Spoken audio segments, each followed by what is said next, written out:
हम्म क्या बोला मैंने? बाइल पिगमेंट्स होते हैं। बाइल पिगमेंट्स बोला तो उसमें दो मेन पिगमेंट होते हैं जिनके नाम है बिलीरुबिन और बिलीवर्डिन। ये जो बिलीवर्डिन है ये येलो कलर का होता है, बिलीवर्डिन आपका ग्रीन कलर का होता है। तो यही बिलीरुबिन यूरिन को भी कलर देता है, याद रखो।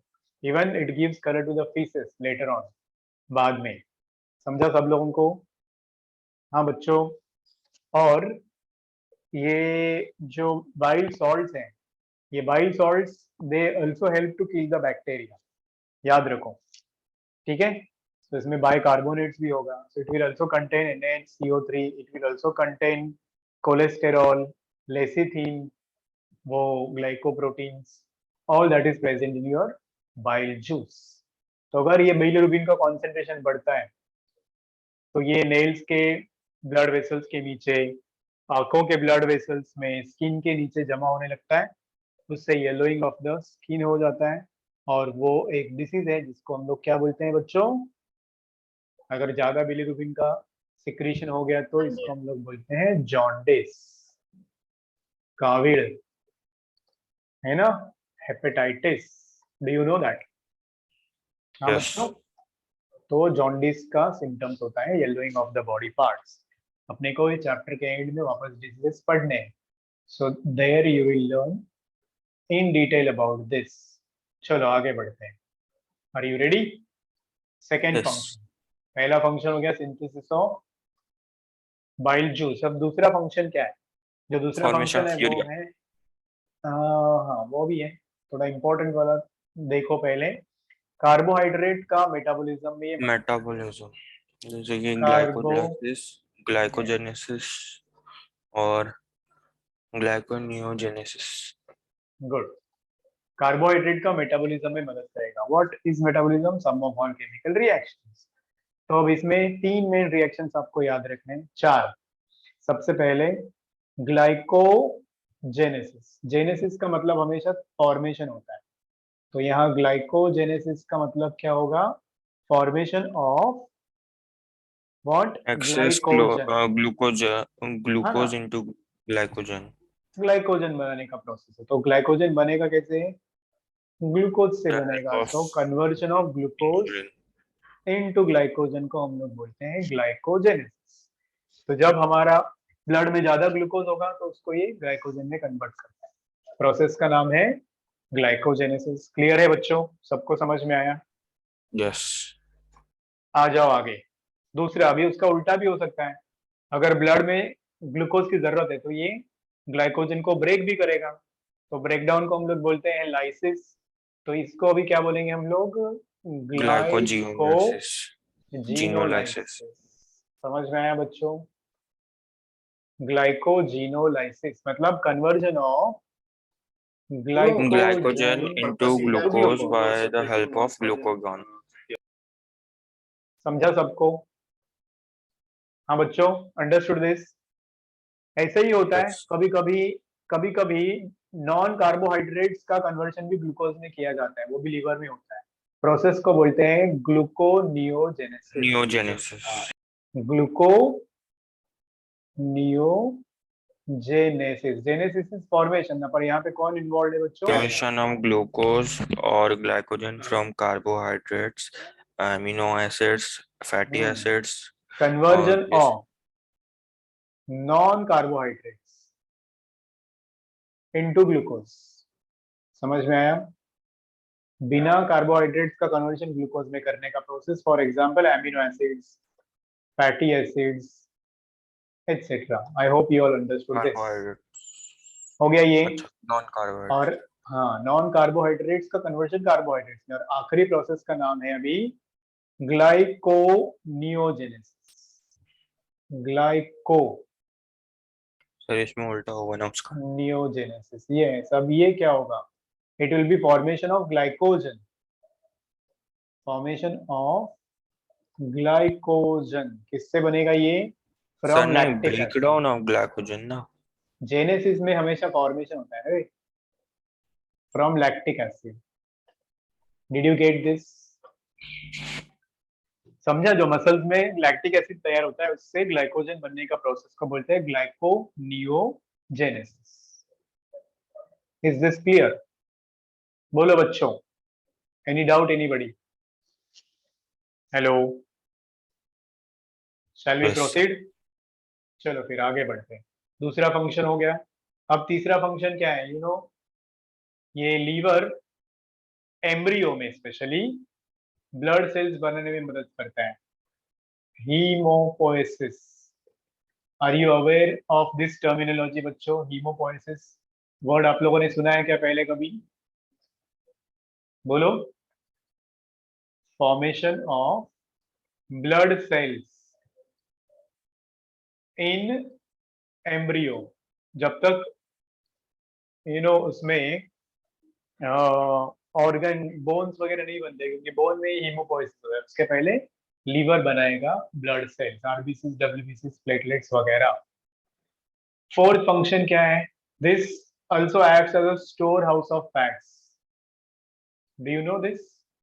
Storehouse of fats मतलब आप लोगों ने सुना होगा, जो लोग अल्कोहल कंज्यूम करते हैं, दारू पीते हैं, उनमें alcohol is broken down into this fatty acids and glyceraldehyde. जैसे ग्लिसरॉल्डिहाइड यूरिन के साथ में निकल जाता है, जो फैट्स है वो लीवर के सेल्स में जमा होने लगता है, तो वो लीवर बन जाता है स्टोर हाउस ऑफ फैट्स। और अगर वो डिसीज कंडीशन है तो उसको हम लोग बोलते हैं फैटी लीवर सिंड्रोम। मालूम है कि नहीं बच्चों? फैटी लीवर सिंड्रोम, या it can also be called as liver cirrhosis. बताइए, वर्ड्स आप लोगों ने सुने हैं क्या? Liver cirrhosis. Are you confident with this function? बोलो बच्चों। नील, समझा? भूमि, क्लियर? पांचवा फंक्शन सुनो अभी। यस, वो यूरिया साइकिल वाला, आप लोग एक्सक्रीशन में पढ़े हो ना, यूरिया साइकिल, जिसका नाम क्या था? Ornithine cycle. So it is a place where there is what? Conversion of ammonia into urea. So that will be called as the ornithine cycle। और हम लोगों ने थोड़ा सा डिटेल में इसको पढ़ा हुआ है, करेक्ट? अब ये कफर सेल्स क्या करते हैं बच्चों? जो अभी अभी हमने पढ़ा था, क्या करते वो? याद आया क्या? Kupffer cells are responsible for phagocytosis. The phagocytosis of RBC, WBC और bacteria. नहीं, आरबीसी खाली, डब्ल्यूबीसी नहीं। सो ये Kupffer cells, they are involve in phagocytosis. चलो आगे बढ़ो। उसके बाद वाला फंक्शन, आप लोगों ने हेपारिन के नाम बारे में सुना है क्या? Have you heard the name heparin? जो ब्लड को क्लॉट होने से प्रिवेंट करता है हमारे ब्लड में, तो यहीं पे तैयार होता है heparin, synthesis of heparin. So this heparin acts as process को क्या बोलते हैं? एंटीकोएगुलेंट। क्या बोल रहे हो? उस प्रोसेस को क्या बोलते हैं? एंटीकोएगुलेशन। तो ये एंटीकोएगुलेंट का काम करता है, मतलब ब्लड को क्लॉट होने से रोकता है हमारे ब्लड में, हमारे बॉडी में। अगला वाला, इवन इधर ही होता है synthesis of your vitamin. Hemopoiesis. वो हो गया हीमोपोएसिस, मतलब ब्लड फॉर्मेशन बताया मैंने। It also produces vitamin, specially Lymph formation. Vitamin vitamin A and D. You must have heard about this. A को तैयार करता है और बाकियों को स्टोर करता है, ए, डी, ई, के, B12 उनको स्टोर करता है। समझ में आया बच्चों? एक मिनट, अगर इसको मैं चार्जिंग में लगा देता हूँ।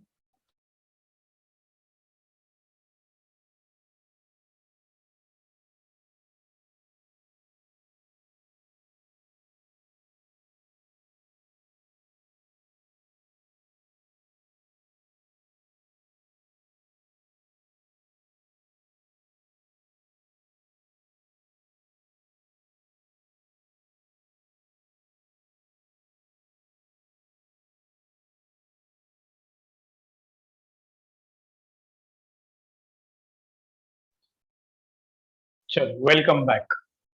आगे बढ़ो। इतने सारे फंक्शन सबको समझ में आया? कोई दिक्कत किसी को किसी फंक्शन के बारे में? Anybody has got any doubt?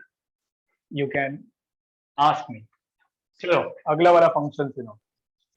इसमें आयन भी होता है, so it stores minerals, specially iron ज्यादा स्टोर करते हैं, ठीक है। बाकी के भी होंगे but majority of iron is there. Then it also responsible for synthesis of clotting factors. आपको पता है क्लॉटिंग फैक्टर्स, आप लोगों ने सर्कुलेशन चैप्टर में पढ़े हैं या? हाँ, कितने होते हैं क्लॉटिंग फैक्टर्स? 10। उसमें से इसके अंदर कई सारे तैयार होते हैं फैक्टर, जैसे factor 1, factor 2, factor 5, then 7, 9, 10, nine ऑस्मोडाइलेशन को। भी करता है ना liver? Yes yes yes, I hope now you understood. कई सारे फंक्शन है, प्रोथ्रोम्बिन में इसमें तैयार होता है, आप लोगों को पता है ना, जो क्लॉटिंग के लिए जरूरी होता है। Prothrombin is also produced inside liver. तो कई सारे फंक्शंस हैं। आई होप आप लोगों को समझ में आया है लीवर के बारे में। Blood anybody? Protein. Confident everyone? बोलो girls, you okay with this? Yes, sir. Bhumi, are you comfortable? ये टर्म्स याद रखो, इसके बारे में बहुत बार आपको वेडनेसडे को क्लास कॉन्सेप्ट होगा ना? रिवाइज हो जाते हैं। देखेंगे अभी, will decide, but at least Monday, Thursday, Friday, Saturday तो है ही, वेडनेसडे वाला ऑप्शनल। Okay sir. आगे बढ़े, चलो फिर अगला आखिरी वाला ग्लैंड बचा है, वो खत्म कर लो। क्या नाम है आखिरी ग्लैंड का? I thought of completing this chapter today, but लग नहीं रहा मेरे को होगा। चलो, तीसरा और आखिरी ग्लैंड, नाम बताओ, क्या पढ़ेंगे हम लोग अभी?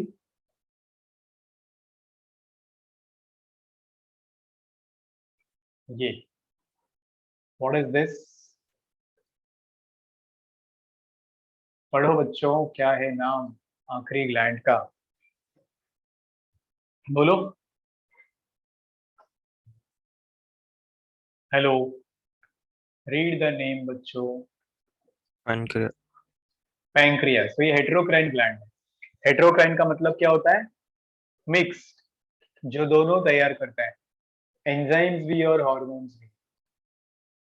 ठीक है, ये एंजाइम्स भी तैयार करता है और हार्मोन्स भी। एंजाइम्स वाला होता है एक्सोक्राइन, हार्मोन्स वाला होता है एंडोक्राइन, तो ये दोनों है। तो इसका 99% पार्ट एंजाइम्स तैयार करता है, सिर्फ 1% पार्ट हार्मोन्स तैयार करता है। अब इसका जो ओरिजिन है बच्चों, वो होगा एंडोडर्मल, एंडोडर्म से बना है। ठीक है, ओरिजिन इज एंडोडर्मल। शेप अगर आप देखोगे इसका, ऑलरेडी हमने वो ड्रॉ करके देखा था, ये कैसा दिखता है इसका शेप बच्चों? वॉच इन दिस डायग्राम, ये वाला दिख रहा है आप लोगों को?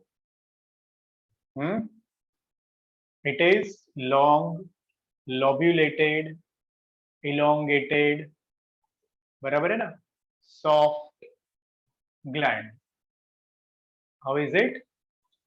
It is long, elongated, soft, lobulated gland. Where is it situated? Can you tell the location? बोलो बच्चों, कहाँ पर है ये प्रेजेंट?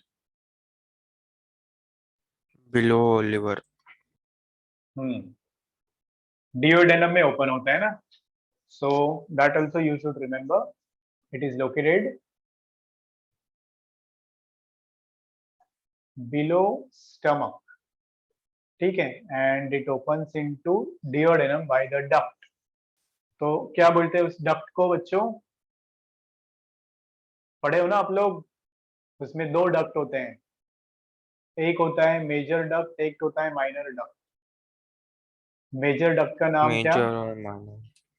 नाम क्या है नाम? कौन सा था नाम? डक्ट ऑफ, अभी तो आना चाहिए सबको। Duct of what girls? Wirsung, very good.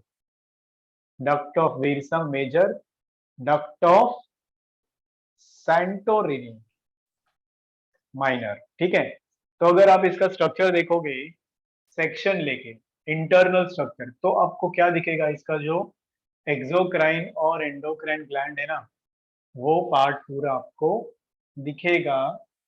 I just show you the image, hold on for a moment. ठीक है, चलो यहाँ आ जाओ।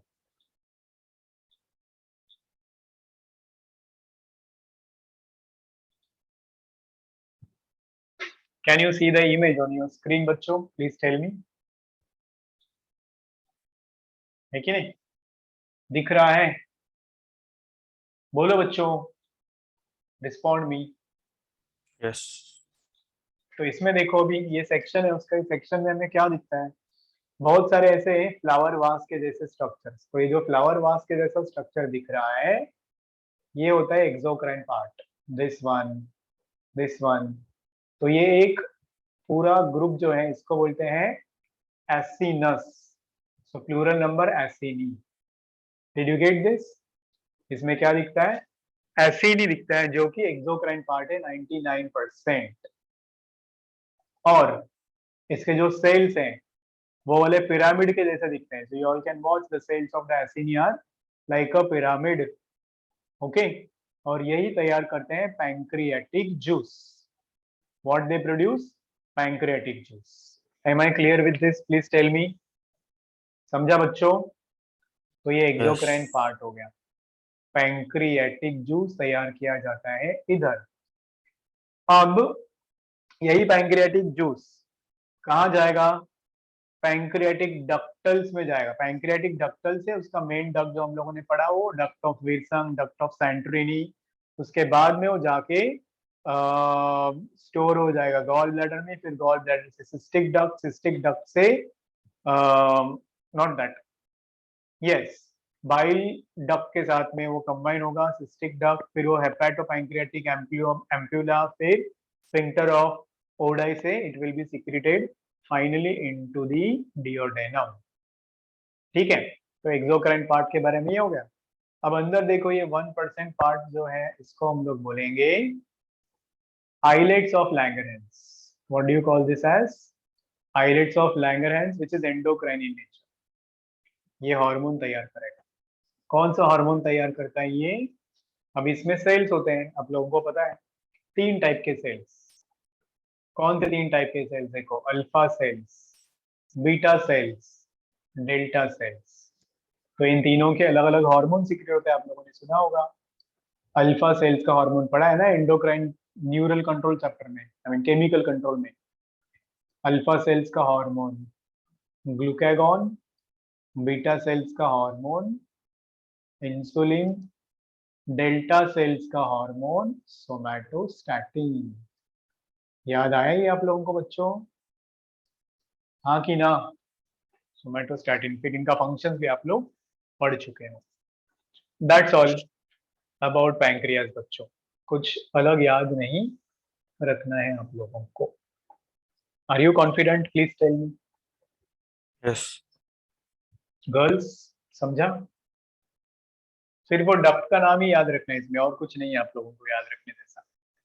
और अब आता है आपका सबसे इंपॉर्टेंट टॉपिक इस चैप्टर का, which is going to be about physiology of digestion या mechanism of digestion. Is everyone ready?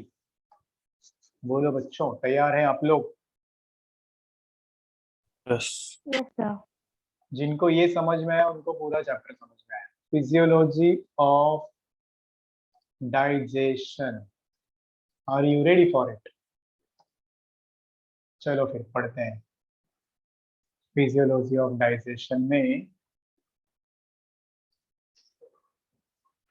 हाँ, डाइजेशन का डेफिनेशन या meaning I hope you all remember. Yes kids, can anyone tell me? हाँ उपमन्यु, बोलो। Breakdown of complex substances, ये आगे बढ़ो। into simpler substance कैसे? through enzymes or yes, hormones. Enzyme से होता है। Breakdown of complex organic substances into simple organic substances by the action of enzymes. समझ में आया बच्चों?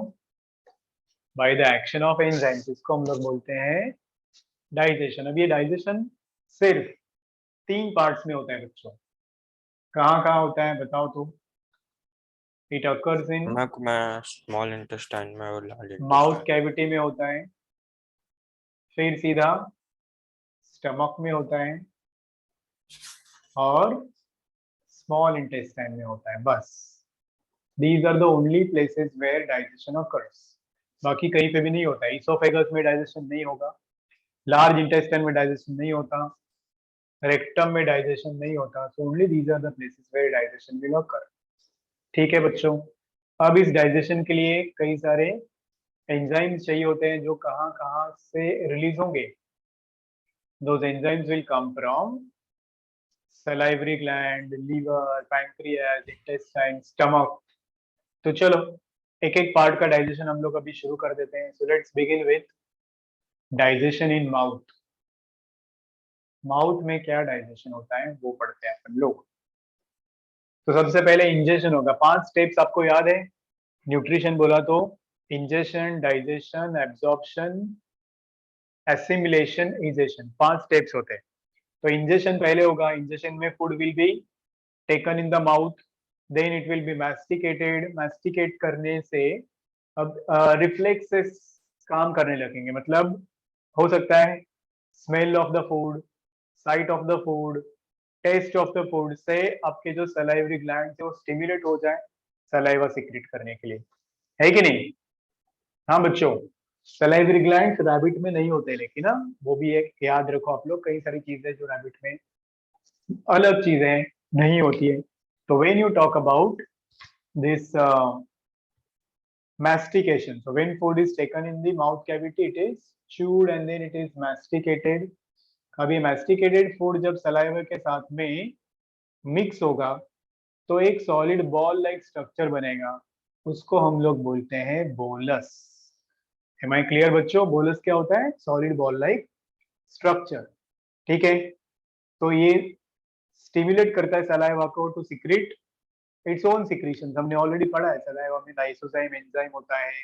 सलाइवा में एक और इम्पोर्टेंट एंजाइम होगा सलाइवरी अमाइलेज या टाइलिन, और वो हाइड्रोलाइटिक एंजाइम है जो स्टार्च को हाइड्रोलाइज करता है।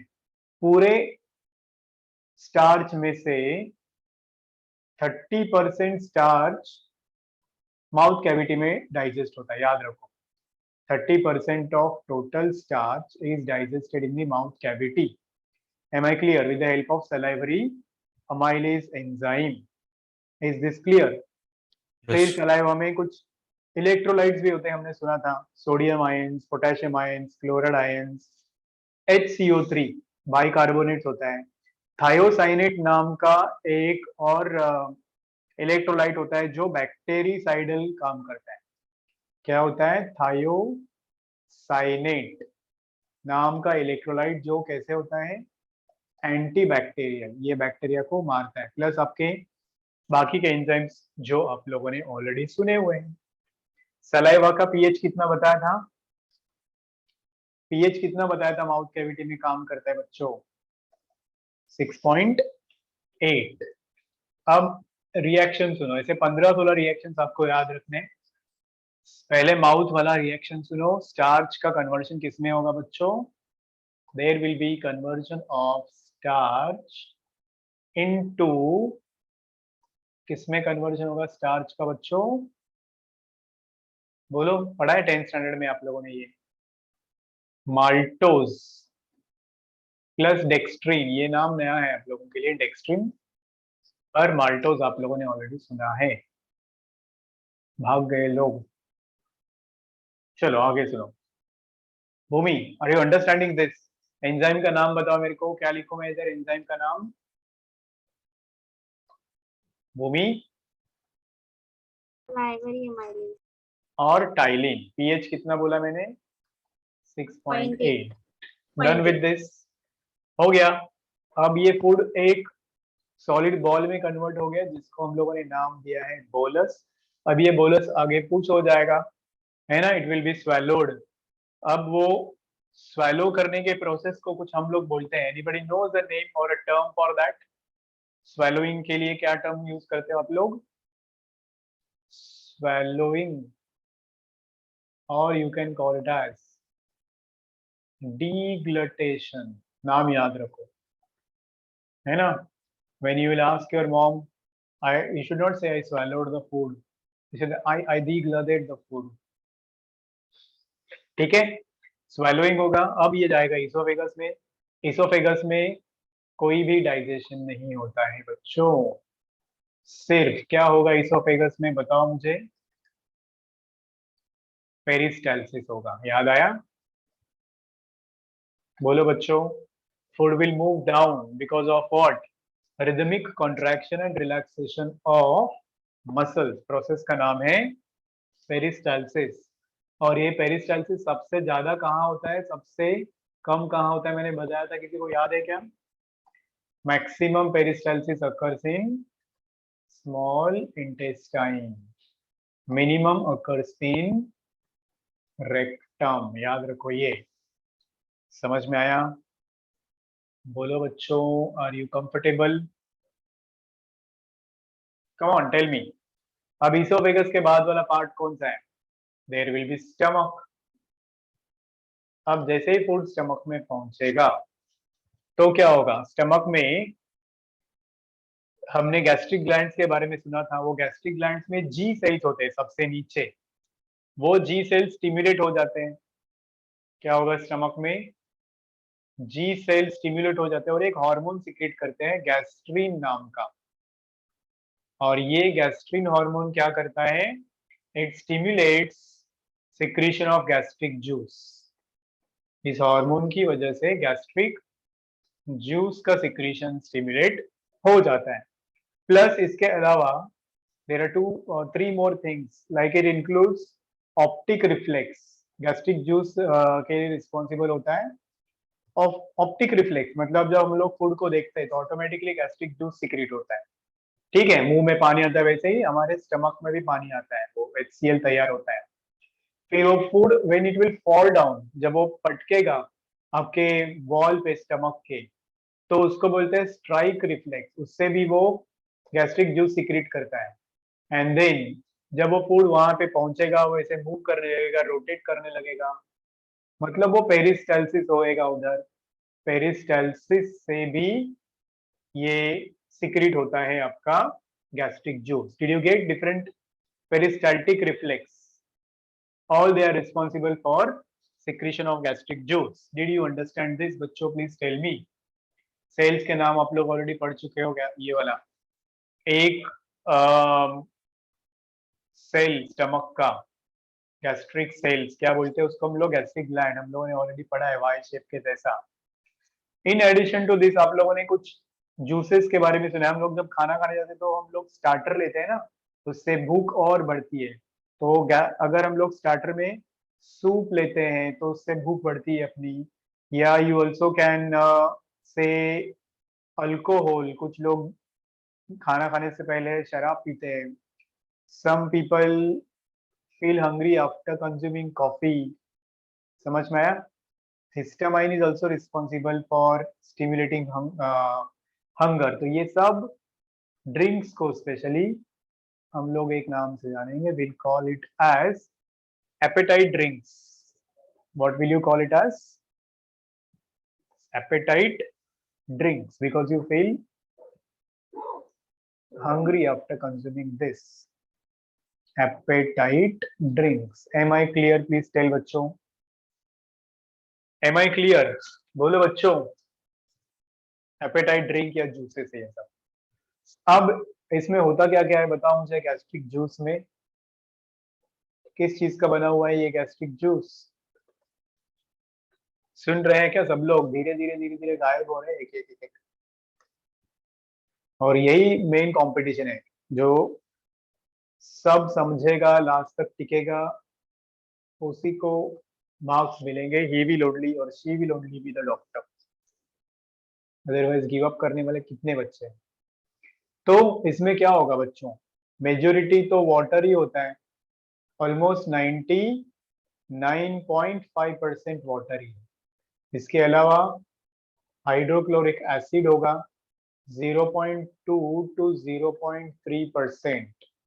फिर होता है इसका पीएच, ज्यादा ही स्ट्रॉन्ग होता है, आपके बुक में दिया हुआ है 1.8, स्ट्रॉन्गली एसिडिक होता है ये।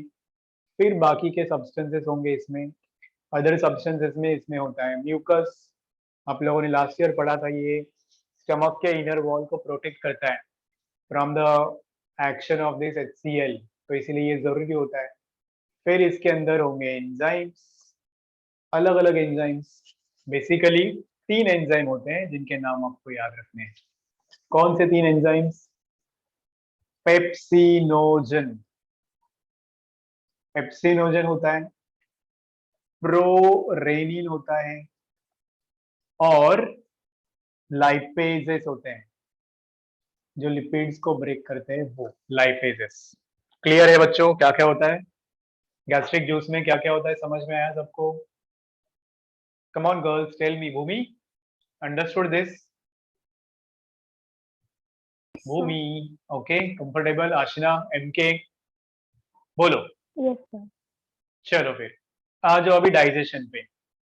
तो इसमें अलग अलग सेल्स हम लोगों ने सुने थे, इफ यू ऑल रिमेम्बर। एक सेल मैंने बताया जी सेल, जो क्या सिक्रेट करता है, अलग अलग सेल्स जो इसमें प्रेजेंट होते हैं। जी सेल्स गैस्ट्रिन नाम का हार्मोन सिक्रेट करेंगे। फिर आते हैं कुछ और सेल्स, आप लोगों ने पढ़ा है चीफ सेल्स, है कि नहीं, या इनको ही बोलते हैं पेप्टिक सेल्स। पेप्टिक सेल्स या zymogen cells, what do they do? They secrete pepsinogen. ये जो पेप्सिनोजन यहाँ पर प्रेजेंट है वो कहाँ से आया है? पेप्टिक सेल से आया है।